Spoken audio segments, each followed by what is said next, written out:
नमस्कार साथियों, स्वागत है आप सभी का आपके अपने YouTube चैनल डीएस एकेडमी में। मैं डॉक्टर सुदेश कांत तेजा आपके लिए लेकर चल रही हूँ टीजीटी पीजीटी हिंदी का संपूर्ण क्रैश कोर्स, वो भी निशुल्क। YouTube के इतिहास में ये पहली बार है जब आपको कोई कोर्स निशुल्क दिया जा रहा है। अगर आप चैनल पर नए हैं तो चैनल को सब्सक्राइब कीजिए। अगर आपने चैनल सब्सक्राइब कर लिया है, आपको वीडियोज पसंद आ रही हैं या आपको लगता है इनसे हमें कुछ लाभ हो रहा है, तो अपने साथियों को भी इनका लाभ उठवाइए और जितना हो ज्यादा से ज्यादा वीडियो को शेयर कीजिए। ठीक है। कुछ कॉल आ रही थी, कुछ कमेंट्स हमें आई थी, कुछ हम व्हाट्सएप ग्रुप आज ओपन किए थे तो उसमें भी कुछ कमेंट्स थी। तो देखिए, कोशिश ये है, क्लासेज दो समय ही, दो क्लासेज प्रतिदिन आपकी अपलोड होती हैं।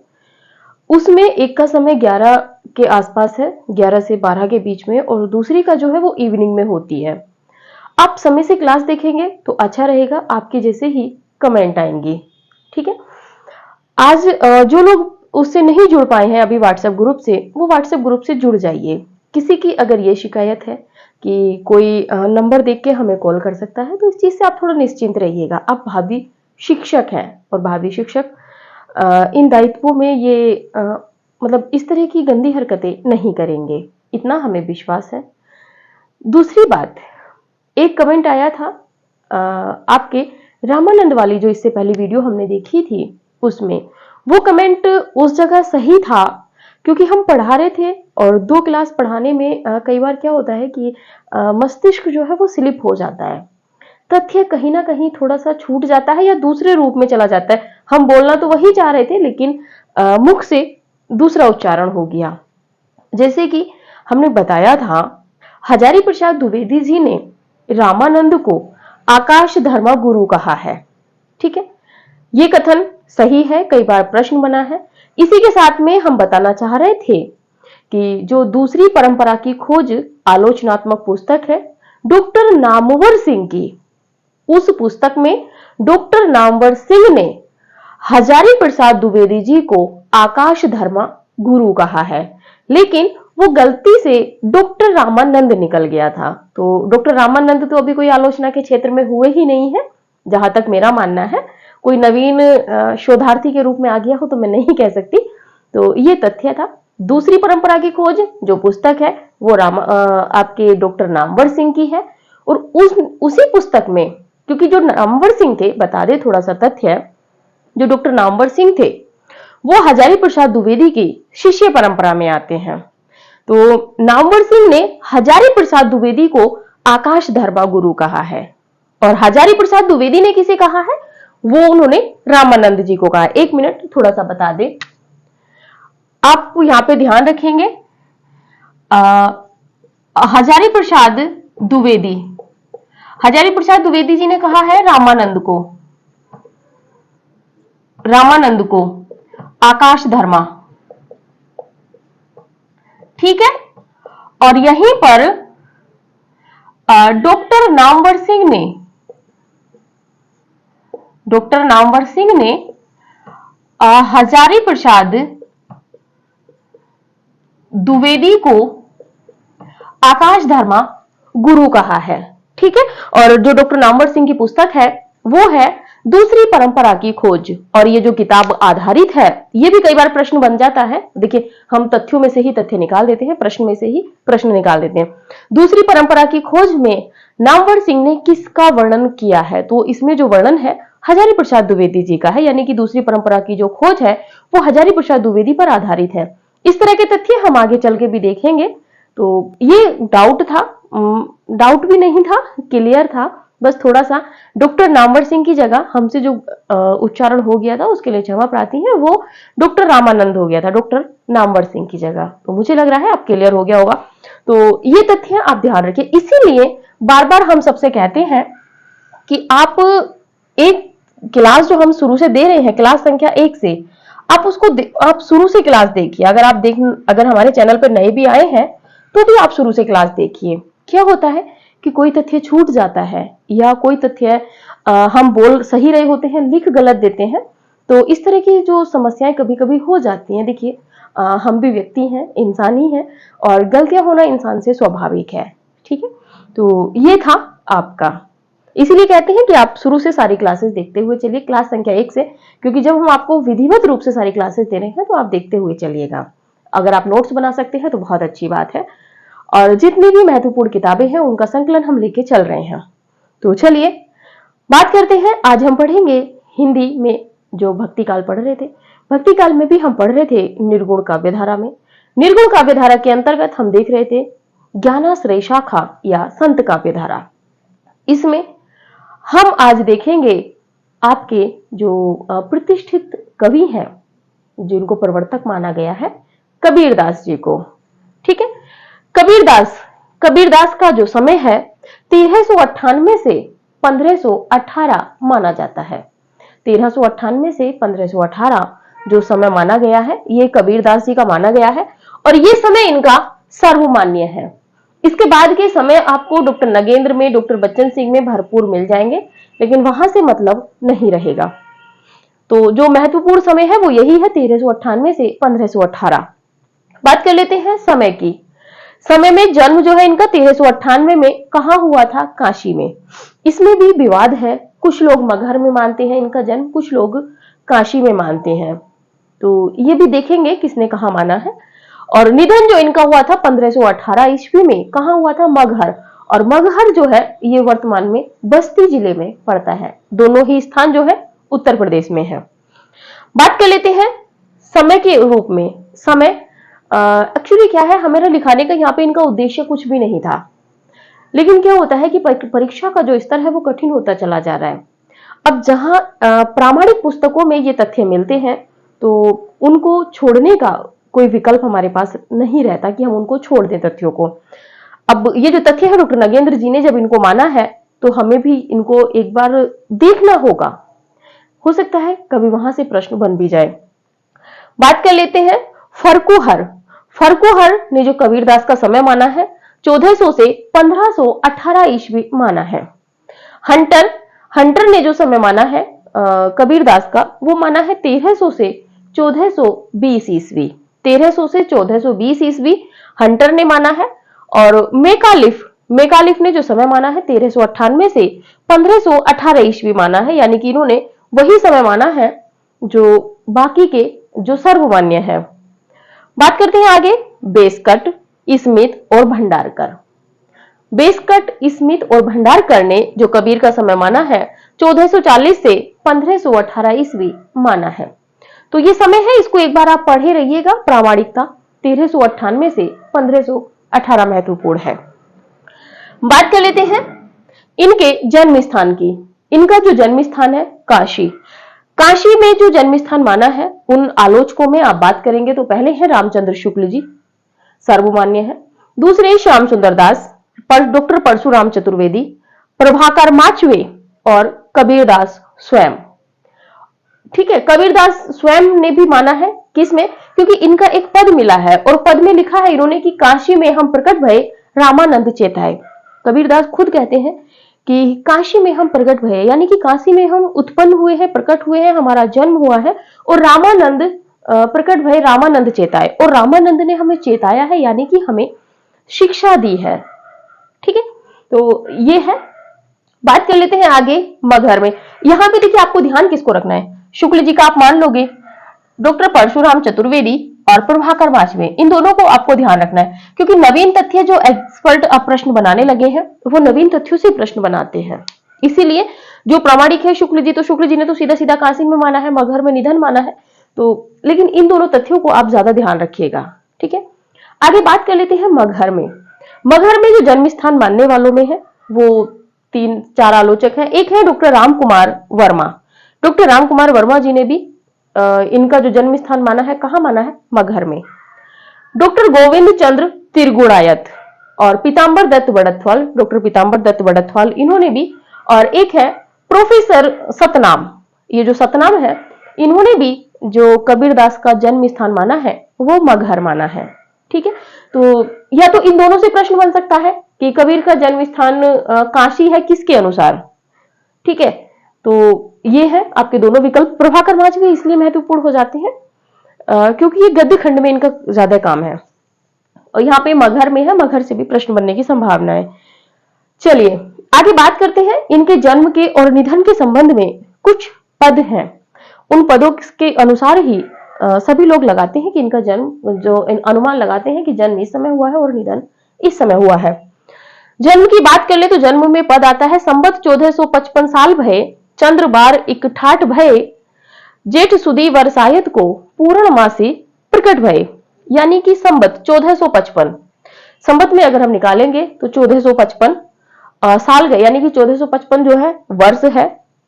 चंद्रवार इकठाट गए, चंद्रवार सोमवार को भी कहते हैं, चंद्रवार इकठाट गए। जेठ सुदी वर्षायत को, और जेठ सुदी जेठ माह है, ठीक है, बरसात। और पूर्णमासी प्रकट भय, और पूर्णमासी का दिन है जिस दिन कबीरदास का जन्म हुआ है। बात कर लेते हैं, और ये जो प्रमाण है संबत 1455 साल गए, इनके जन्म का जो प्रमाण है ये मिलता है कबीर चरित्र बोध से।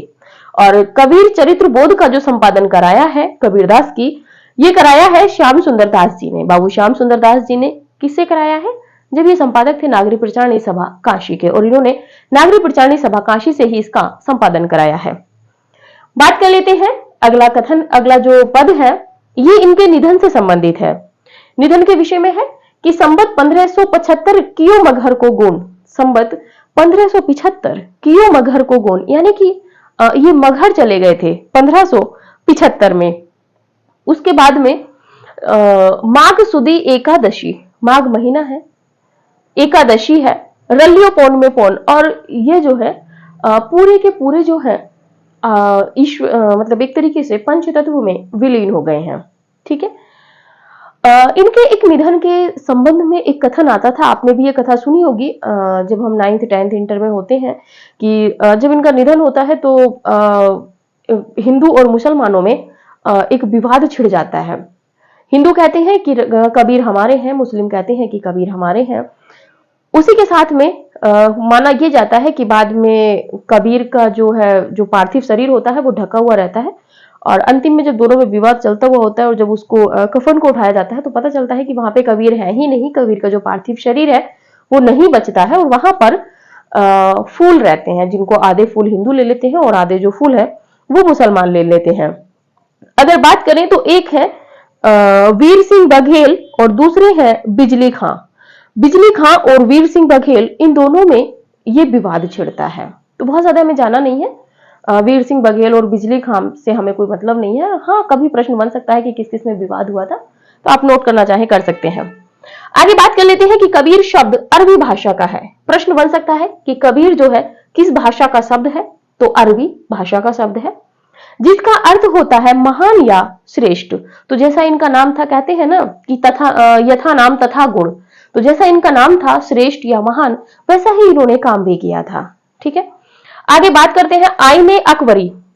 आइन ए अकबरी या आईने अकबरी भी इसको बोल देते हैं। तो ये जो रचना थी अबुल फजल की है, में कबीर को मुहाविद कहा गया है। महत्वपूर्ण है देखिए नवीन तथ्यों की दृष्टि से कि किस रचना में कबीरदास को मुहाविद कहा गया है। तो ये कहा गया है आईने अकबरी, और ये किसकी रचना है? आईने अकबरी अबुल फजल की। तो नया तथ्य था, बहुत ही महत्वपूर्ण है, यहां से प्रश्न बनने की बहुत ज्यादा संभावना है। स्क्रीनशॉट लीजिए, फिर आगे बढ़ते हैं। चलिए,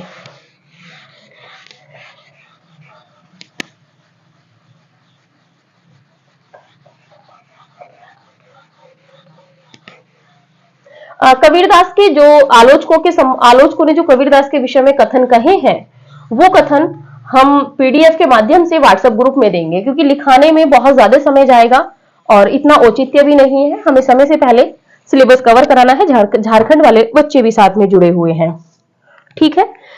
बात कर लेते हैं कबीर का पालन पोषण।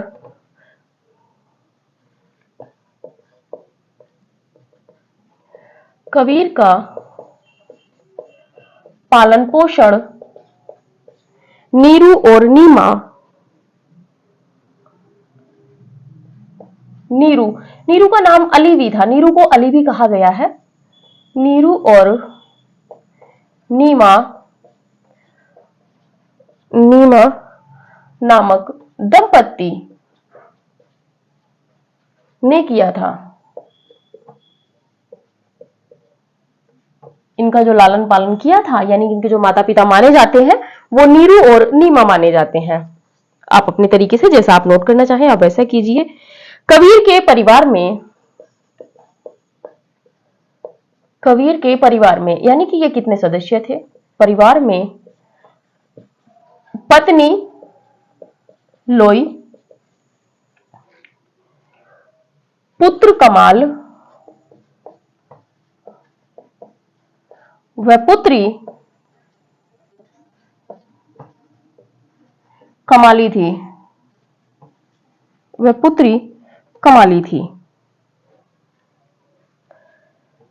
आगे लिखिएगा, कमाली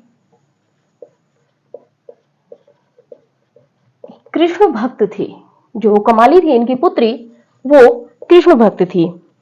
आगे आप लिखिएगा, डॉक्टर राम कुमार वर्मा ने, इसी में लिखिएगा। वैसे तो डॉक्टर राम कुमार वर्मा ने सीधे सीधे से माना है कि इनके पुत्र पुत्री का नाम निहाल और निहाली भी है, लेकिन थोड़ा सा एक विस्तृत है तथ्य, नोट कर लीजिए। डॉक्टर राम कुमार वर्मा ने इनकी वर्मा ने इनकी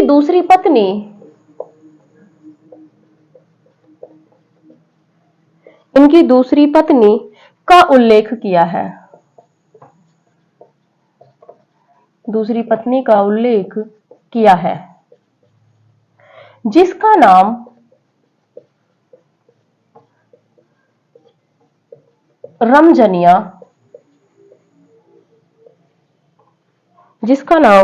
रमजनिया था। इनके भी दो बच्चे थे, पुत्र निहाल व पुत्री निहाली।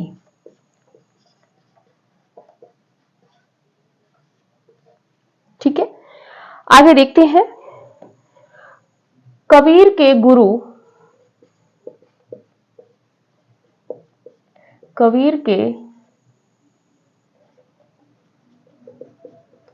हिंदुओं के अनुसार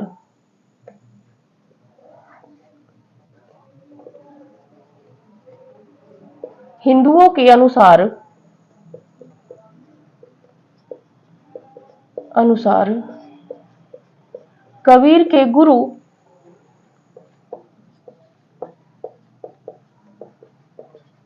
रामानंद थे। वह मुसलमानों के अनुसार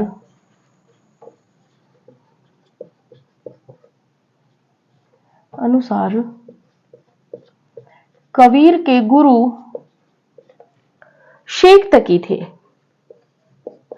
और जो ये शेख तकी है ये सिकंदर के भी गुरु थे, और माना जाता है कि इन्हीं के कहने पर सिकंदर लोदी ने इन्हें मतलब बहुत ज्यादा प्रताड़ित किया था। और यहाँ पे जो रामानंद माने जाते हैं, ये रामानंद को चेतन दास और मोहसिन फनी ने इनका गुरु माना है। नोट करने आप कर लीजिए, चेतन दास और मोहसिन दास।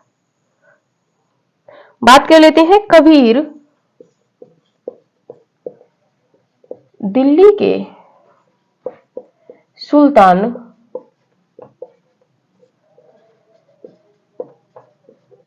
सिकंदर लोधी के समकालीन थे।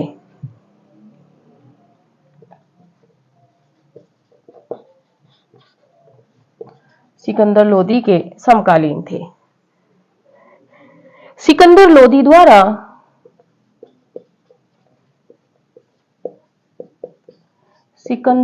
द्वारा कबीर पर किए गए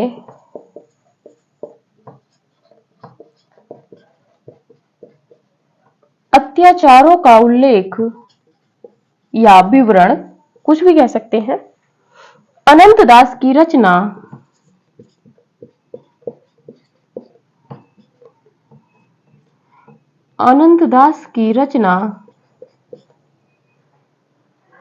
कबीर परिचय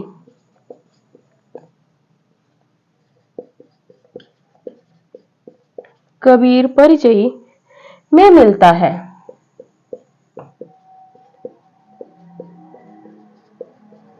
चलिए आगे बात कर लेते हैं। सर्वप्रथम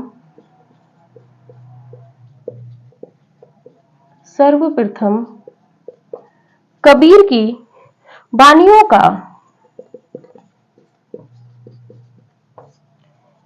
का प्राचीनतम नमूना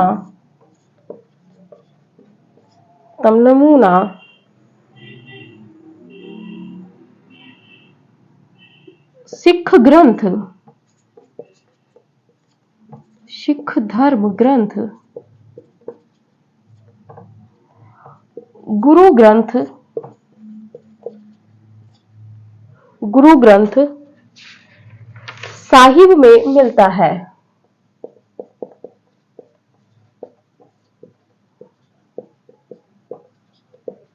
इससे पहले हमने रामानंद जी को देखा था और उनका भी आपको ध्यान आ रहा होगा कि कितने पद हमने गुरु ग्रंथ साहिब में देखे थे।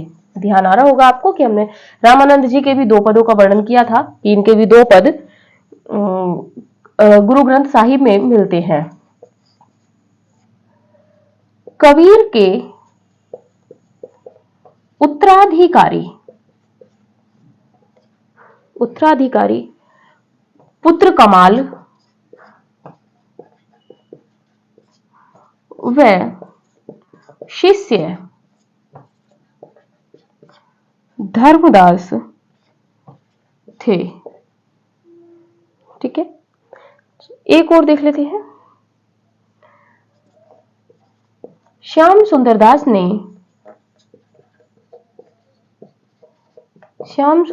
ने रहस्यवादी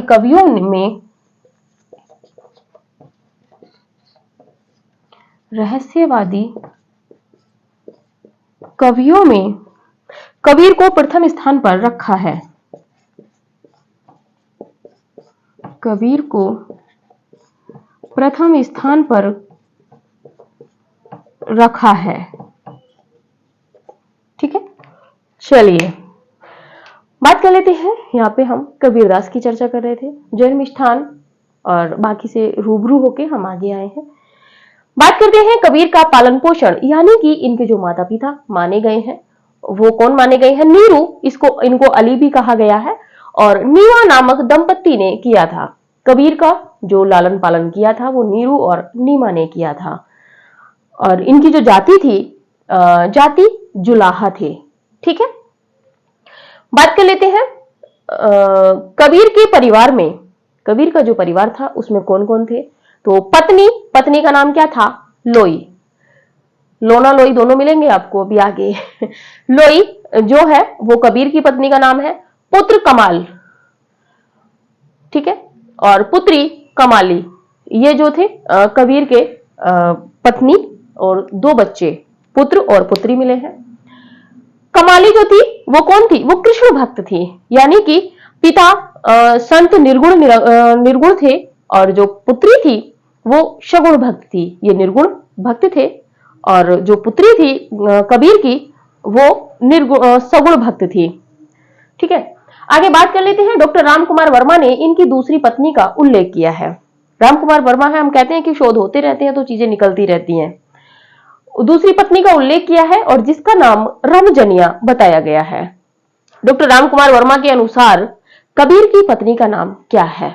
तो आपको लोई को छोड़ना पड़ेगा और रमजनिया को यहाँ पे टिक करना पड़ेगा। ठीक है, और हाँ, यहाँ एक तथ्य और बता दें, मैसेज आ रहे थे आज कि आप जैसे पढ़ाते हैं तो उसके बाद में क्वेश्चन फॉर्मेट भी दे दिया कीजिए। तो देखिए, जो भी कैंडिडेट हैं, मेरा निवेदन है कि इस तरह हम क्वेश्चन नहीं दे पाएंगे आपको। जो भी क्वेश्चन या पीडीएफ होंगी वो सिर्फ आपको व्हाट्सएप ग्रुप पे ही मिलेंगी। प्रीवियस ईयर के पेपर जो थी वो श्रृंखला चल रही थी, फीडबैक हमें अच्छा नहीं मिला था, इसीलिए हमने उसको रोक दिया था। आपकी जैसी प्रतिक्रिया हमें मिलेगी हम वैसा ही काम आगे और करेंगे। बहुत कुछ करने की जिज्ञासा रहती है, लेकिन जब आगे से प्रतिक्रियाएं बहुत ज्यादा नहीं मिलती हैं तो फिर कहीं हमारा भी कहीं ना कहीं मन हताश हो जाता है। ठीक है, तो इस तरह नहीं ला पाएंगे क्योंकि बहुत ज्यादा समय व्यर्थ होता है, लेकिन हमारा एक उद्देश्य है, आप खुद वहां क्वेश्चन फॉर्मेट तैयार करिए। अब जैसे हमें पता चला कि यहाँ पे प्रश्न बन सकता है डॉक्टर रामकुमार वर्मा के अनुसार कबीर की पत्नी कौन थी। 4 विकल्प रखे होंगे, लोई, रमजनिया या लोना, या हो सकता है कोई और भी पत्नी, किसी और की पत्नी का नाम रखा मिले। तो इस तरीके से अगर आपको तथ्य लगता है कि यहाँ प्रश्न बन सकता है, हमने बोला है, मौखिक बोला है प्रश्न बन सकता है, आप वीडियो रोकिए, क्वेश्चन नोट कर लीजिए अपनी, जहां पे भी आप नोट्स बना रहे हैं, या क्वेश्चन फॉर्मेट एक अलग से नोटबुक आप रख लीजिएगा। ठीक है, चलिए। इनके भी 2 बच्चे थे, किनके? रमजनिया और कबीर के। पुत्र निहाल और पुत्री निहाली। ठीक है, आगे बढ़ते हैं। हिंदुओं के अनुसार कबीर के गुरु रामानंद थे। हिंदुओं के अनुसार कबीर के गुरु कौन थे? रामानंद थे। और मुस्लिमों की अगर बात करें, वह मुसलमानों के अनुसार कबीर के गुरु शेख तकी थे। और जो शेख तकी हैं, इनसे प्रश्न नेट में बन चुका है कि कबीर के गुरु कौन है, और रामानंद विकल्प में थे ही नहीं। ठीक है, चलिए आगे बात करते हैं। कबीर दिल्ली के सुल्तान सिकंदर लोदी के समकालीन थे। 2014 में यह प्रश्न बना था, काफी अच्छा था पेपर, कि कबीर दिल्ली के सुल्तान सिकंदर लोदी के समकालीन थे। कौन गुरु शिष्य थे जो सिकंदर लोदी के समकालीन थे? रामानंद और कबीर। और भी गुरु शिष्य आएंगे आगे, जब हम देखेंगे तो चीजों को कोरिलेट आप करते चलिएगा। बात कर लेते हैं सिकंदर लोदी द्वारा कबीर पर किए गए अत्याचारों का उल्लेख कहां मिलता है। हमें कैसे पता कि कबीर पर सिकंदर लोदी ने अत्याचार किए थे, और उनके जो गुरु थे शेख तकी, उन्होंने करवाए थे किससे? सिकंदर लोदी से कह के। तो ये जो हमें वर्णन मिलता है, अनंतदास जो कबीर की रचना उन्होंने लिखी है, अनंतदास, क्या लिखी है अनंतदास ने रचना? कबीर परचई। तो कबीर परचई में हमें यह साक्ष्य मिलता है कि सिकंदर लोदी ने कबीर पर अत्याचार किए थे। चलिए आगे बढ़ते हैं। सर्वप्रथम कबीर की वाणियों का प्राचीनतम नमूना सिख धर्म ग्रंथ, सिख धर्म का जो पवित्र ग्रंथ है, गुरु ग्रंथ साहिब में मिलता है। ठीक है, बात कर लेते हैं कबीर के उत्तराधिकारी। कबीर के बाद में कबीर के जो गद्दी थी, वो उस पर वो किसने संभाली थी, या उत्तराधिकारी कौन हुआ था? तो कबीर का पुत्र कमाल और शिष्य धर्मदास। ठीक है, बात कर लेते हैं श्याम सुंदर दास ने रहस्यवादी कवियों में कबीर को प्रथम स्थान दिया है। तो ये है, आप स्क्रीनशॉट लीजिए, फिर आगे बढ़ते हैं।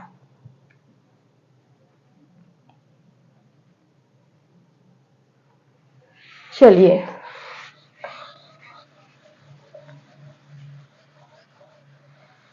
बेसिक इनका जो पुत्र था कमाल, बहुत अच्छा था। बाप कबीरदास तो कहते रहे, काल करे सो आज कर, आज करे सो अब, पल में परले होएगी बहुरी करे को कब। लेकिन वही विपरीत था कमाल। कमाल कहता था आज करे सो कल करे सो परसों, इतनी भी क्या जल्दी है जब जीना है बरसों।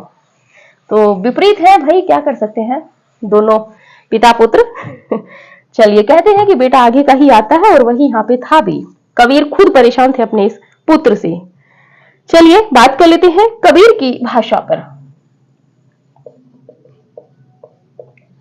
कबीर की भाषा, और ध्यान रखिएगा कबीरदास जी के जो कबीरदास जी के संबंध में जो आलोचकों ने कथन कहे हैं, वो हम पीडीएफ में देंगे, क्योंकि यहाँ पे नहीं लिखवा पाएंगे, कुछ लगेंगे 2 3 4 उचित, तो वो लिखवाएंगे। रामचंद्र शुक्ल, रामचंद्र शुक्ल ने जो इनकी भाषा मानी है, वो सदुखड़ी मानी है, सदुखड़ी भाषा। और सदुखड़ी भाषा किसको कहते हैं? राजस्थानी पंजाबी। देखिए यहां से भी प्रश्न बना है नेट में, राजस्थानी पंजाबी मिश्रित खड़ी बोली, खड़ी बोली। ठीक है, आगे बात कर लेते हैं श्याम सुंदर दास।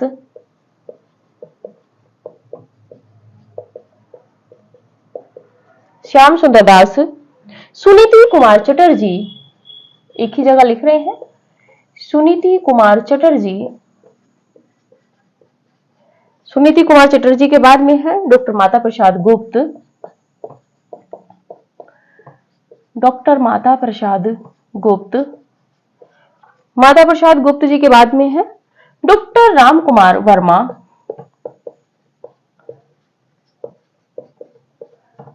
डॉक्टर राम कुमार वर्मा, गोविंद त्रिगुणायत।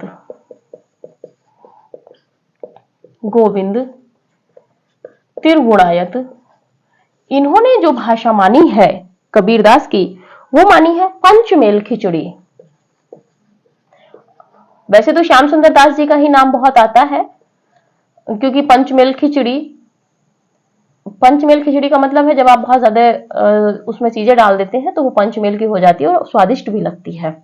पंचमेल खिचड़ी, अब इन सब आलोचकों ने किस किस को बनाया है? इन्होंने बनाया है पंचमेल खिचड़ी खड़ी बोली। 5 तत्व देख लेते हैं जिन जिन से मिला के इन्होंने खिचड़ी बनाई है। खड़ी बोली राजस्थानी, राजस्थानी के साथ में इन्होंने ली है पंजाबी, पंजाबी का तड़का भी लगाया है जी। ब्रज व पूर्वी बोली, पूर्वी, ठीक है। तो इन पांचों को मिलाकर इन्होंने पंचमेल खिचड़ी बनाई है, ठीक है। तड़का अच्छा लगा है। आगे बात करते हैं हजारी प्रसाद द्विवेदी। हजारी प्रसाद द्विवेदी जी की बात करेंगे तो देखिए, जब जो कई कई भाषाएं बोलता है, अगर उसको हिंदी भी आती है, इंग्लिश में भी गाना आता है, तमिल में भी आता है, तो कहेंगे भी बाणी का डिक्टेटर है। मतलब कोई भी बुलवा लो,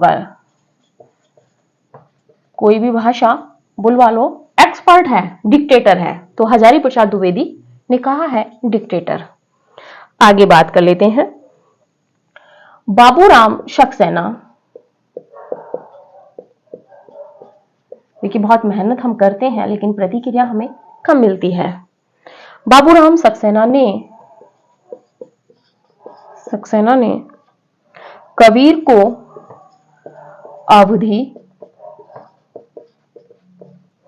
अवधी भाषा का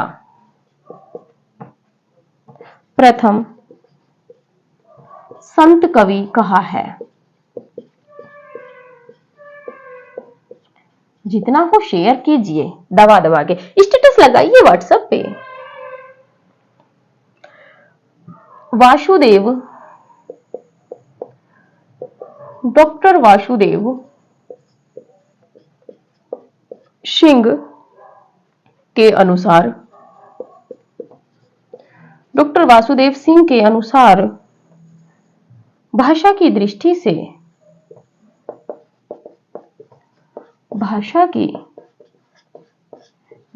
से कबीर सच्चे लोक नायक थे, ठीक है। चलिए आगे बात कर लेते हैं। कबीर के दार्शनिक जो आधार हैं उनको अगली स्लॉट पे देखेंगे एक साथ में। चलिए बात करते हैं कबीर की भाषा। कबीर की भाषा सीधी सीधी है, सदुक्कड़ी मानी गई है। रामचंद्र शुक्ल जी ने कबीर की भाषा को सदुक्कड़ी माना है, ठीक है। सदुक्कड़ी में राजस्थानी अपभ्रंश भी हो जाती है, पंजाबी मिश्रित जो खड़ी बोली है आपकी, ये जो है यहां पर आप अगर पंजाबी विकल्प में ना रहे तो यहां पर अपभ्रंश भी आप रख सकते हो, ठीक है। जो है ये आपकी रहेगी। बात कर लेते हैं श्याम सुंदर दास जी की, महत्वपूर्ण है। श्याम सुंदर दास जी से कई बार प्रश्न बना है। सुनीति कुमार चटर्जी, डॉक्टर माता प्रसाद गुप्त, राम कुमार वर्मा और गोविंद त्रिगुणायत, इन्होंने पंचमेल खिचड़ी कहा है किसकी भाषा को? कबीर की भाषा को। और पंचमेल खिचड़ी का मतलब है कि 5 तत्वों से मिलकर इनकी ये भाषा बनी है। कौन कौन सी है? खड़ी बोली राजस्थानी, पंजाबी, ब्रज और जो पूर्वी बोली है जिसमें अवधी वगेली छत्तीसगढ़ी आती है, तो उसको मिलाकर पंचमेल खिचड़ी कहा है किसने? आपके श्याम सुंदर दास, सुनीति कुमार चटर्जी, गणपति चंद्र गुप्त, क्षमा कीजिएगा माता प्रसाद गुप्त, राम कुमार वर्मा और आपके गोविंद त्रिगुणायत, ठीक है। बात कर लेते हैं हजारी प्रसाद द्विवेदी जी की। हजारी प्रसाद द्विवेदी जी ने कबीरदास को वाणी का डिक्टेटर कहा है। कबीरदास ही वो व्यक्ति हैं, वो क्षमा कीजिएगा, हजारी प्रसाद द्विवेदी ही वो व्यक्ति हैं जिन्होंने कबीरदास को प्रतिष्ठित किया है, स्थान दिया है। वरना शुक्ल जी ने तो 2 पेज में ही इनको सल्टा दिया है उससे पहले, जबकि उन्होंने तुलसीदास पे बहुत रिसर्च किया है, शोध किया है। आगे बात कर लेते हैं बाबूराम सक्सेना जी की। बाबूराम सक्सेना ने कबीर को जो कबीर हैं आपके, उनको अवधी अवधी भाषा का संत कवि कहा है। देखिए यहां से प्रश्न बन सकता है, कबीर को किसने अवधी भाषा का प्रथम संत कवि कहा है? बाबूराम सक्सेना जी ने। बात करते हैं डॉक्टर वासुदेव सिंह की। डॉक्टर वासुदेव सिंह के अनुसार कबीर की दृष्टि से के अनुसार भाषा की दृष्टि से जो कबीर है वो सच्चे लोकनायक हैं। तो कबीर को भाषा की दृष्टि से सच्चा लोकनायक किसने कहा है? तो ये है डॉक्टर वासुदेव सिंह। आप स्क्रीनशॉट लीजिए। दार्शनिकता पर विचार करते हैं।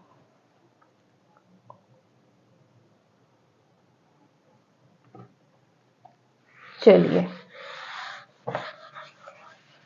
देखिए अगर आपको लगता है कि मैं मेहनत कर रही हूं तो सपोर्ट तो आपको करना पड़ेगा, वरना मैं रोज कहती रहूंगी। चलिए बात करते हैं कबीर के दार्शनिक आधार। कबीर के दार्शनिक आधार, इन्होंने किस किस को आधार बनाया है?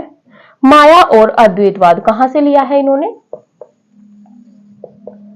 माया और अद्वैतवाद ये कबीरदास जी ने लिया है, शंकराचार्य से ग्रहण किया है।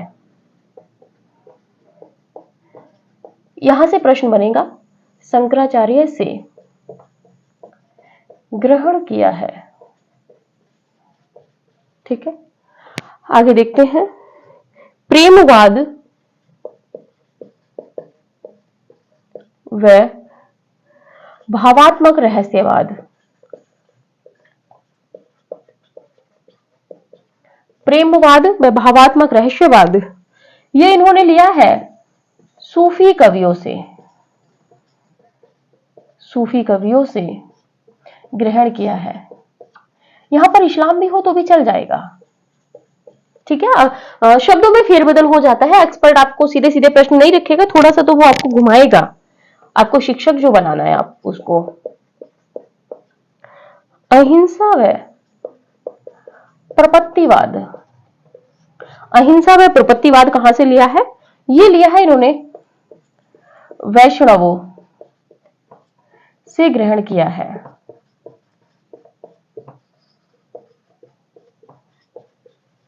कबीरदास ने। बात कर लेते हैं अंत्य साधना,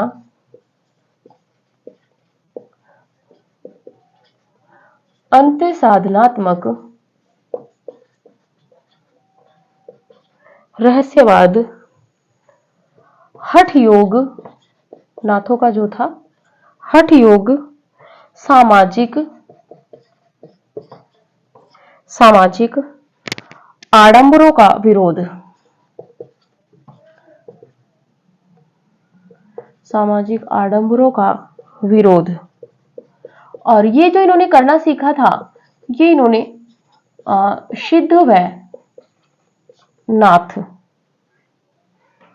से ग्रहण किया था।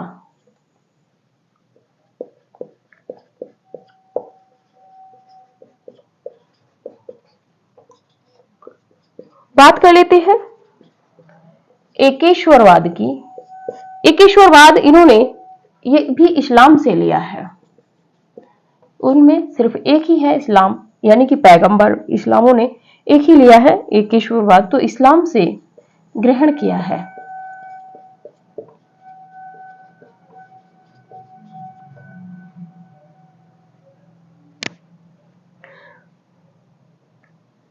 बात कर लेते हैं कबीर के पदों में 4 प्रकार के प्रतीक मिलते हैं। 4 प्रकार के प्रतीक मिलते हैं, देख लेते हैं वो किस किस प्रकार के हैं, कौन कौन से हैं। पहले नंबर पर बात कर ले तो जीवन जगत से,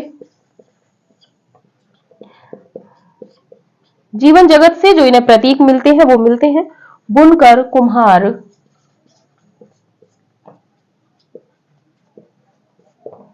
माली, किसान आदि।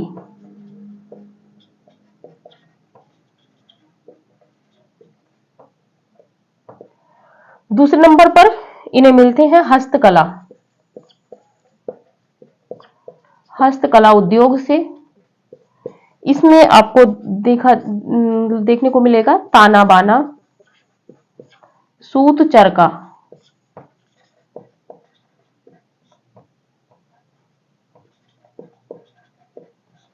आदि। तीसरे नंबर पे बात करें तो प्रकृति से भी जब ये पद गाते हैं तो उसमें प्रकृति भी दिखाई देती है, चकवा, चकवी, मृग आदि। फोर्थ नंबर पे बात कर लेते हैं नाथपंथी, हठ योग के सभी प्रतीक, हठ योग के सभी प्रतीक। तो चलिए देखते हैं कबीर के दार्शनिक आधार। कबीर के जो दार्शनिकता के आधार हैं वो कबीर ने किन किन से ग्रहण किए हैं। तो पहले देखते हैं माया और अद्वैतवाद। मोह माया और अद्वैतवाद जो इन्होंने लिया है वो इन्होंने ग्रहण किया है शंकराचार्य से, क्योंकि अद्वैतवाद जो है उसके प्रवर्तक शंकराचार्य जी हैं। इससे पहले वीडियो में हमने देखा था। प्रेमवाद व भावात्मक रहस्यवाद। रहस्यवाद दो प्रकार का होता है, साधनात्मक और भावात्मक। तो जो आपका भावात्मक रहस्यवाद है और प्रेमवाद है ये इन्होंने सूफी कवियों से लिया है। सूफी कवि प्रेम के रूप में ही जो भावात्मक रहस्यवाद है उसको चित्रित करते हैं, जैसे कि जायसी। बात कर लेते हैं अहिंसा व प्रपत्तिवाद। अहिंसा प्रपत्तिवाद जो है इन्होंने लिया है वैष्णवों से लिया है। किसने? कबीरदास ने। अहिंसा मतलब है कि जीवों को ना मारना, मारकाट ना करना, मांस मच्छी इस तरह की जो चीजें हैं वो, और प्रपत्तिवाद इन्होंने वैष्णवों से लिया है। अंत साधनात्मक रहस्यवाद, हठ योग, सामाजिक आडंबरों का विरोध जो इन्होंने करना सीखा था वो सीखा था सिद्धों से और नाथों से। बात कर लेते हैं एकेश्वरवाद। एकेश्वरवाद का जो इन्होंने लिया है एकेश्वरवाद को, वो इन्होंने इस्लाम से लिया है। बात कर लेते हैं कबीर के पदों में 4 प्रकार के प्रतीक मिलते हैं। कबीर ने जो पद लिखे हैं उनमें विशेष करके जो है वो 4 प्रकार के प्रतीकों के रूप में ही उन्होंने तथ्यों को शामिल किया है। पहले में बात देख लेते हैं जीवन जगत से जो संबंधित उन्होंने प्रतीक लिए हैं। तो वो लिए हैं बुनकर, कुम्हार, माली, किसान। तो इनको लिया है, उन्होंने जोड़ा है जीवन जगत से कि इनका जीवन जगत जो है वो कैसा होता है। दूसरे प्रकार के लिए है हस्तकला उद्योग, जैसे ताना बाना, बुनना, सूत चरखा आदि को काटना। तीसरे में प्रतीक के रूप में इन्होंने प्रकृति से क्या लिया है, जैसे कि चकवा, चकवी, मृग, हिरण, ये इस तरह से इन्होंने प्रतीक लिए हैं। फोर्थ नंबर पर नाथपंथी, और नाथपंथियों से में जो इन्होंने लिया है वो हठ योग के जो सारे प्रतीक थे, हठ योग में जैसे सुषुम्ना, पिंगला, नारी और बाकी के जो 5 चक्र जो चलते हैं, शून्यवाद, ये सब उन्होंने नाथों से लिए हैं। यानी कि हठ योग के सभी प्रतीकों का प्रयोग भी जो है वो कबीरदास ने किया है। तो ठीक है, आज की क्लास यहीं तक रखते हैं, क्योंकि कबीरदास जी खुद अपने में महान है, विस्तृत है, तो बहुत ज्यादा लंबा चलेंगी। तो अभी हमें लग रहा है कि 1 या 2 क्लासेज और कबीर पे आएंगी। अगर हम पद भी कराने, जो महत्वपूर्ण कथन है अगर उनको कराते हैं तो क्लास और भी लंबी जाएगी। आपकी प्रतिक्रिया का मुझे इंतजार रहेगा। अगर आप उनके महत्वपूर्ण कथनों को, जो आलोचकों ने कथन कहे हैं, रामस्वरूप चतुर्वेदी, शुक्ल जी, बच्चन सिंह, नगेंद्र या और जो अन्य आलोचक हैं उन्होंने, अगर उनके कथन आप बोर्ड पे देखना चाहते हैं तो हम बोर्ड पे करा देंगे, और अगर पीडीएफ में आपको चाहिए तो हम पीडीएफ में करा देंगे, क्योंकि पीडीएफ में हमें थोड़ा सरलता ये हो जाएगी आपको भी कि यहाँ पर इतने में हम कबीर के जो आलोचकों द्वारा कहे गए कथन हैं कबीर के संबंध में 3 वीडियो में कम से कम वो आएंगे, और इतने में हम 3 से 4 जो कवि हैं या 5 कवि उनको पढ़ लेंगे। तो निर्धारित आप पर है, आपको जो भी फीडबैक देना है समय रहते दीजिएगा। तो चलिए आज की क्लास यहीं तक रखते हैं, मिलते हैं कबीर के विषय में और विस्तृत चर्चा के साथ में अगली वीडियो में। तब तक के लिए नमस्कार।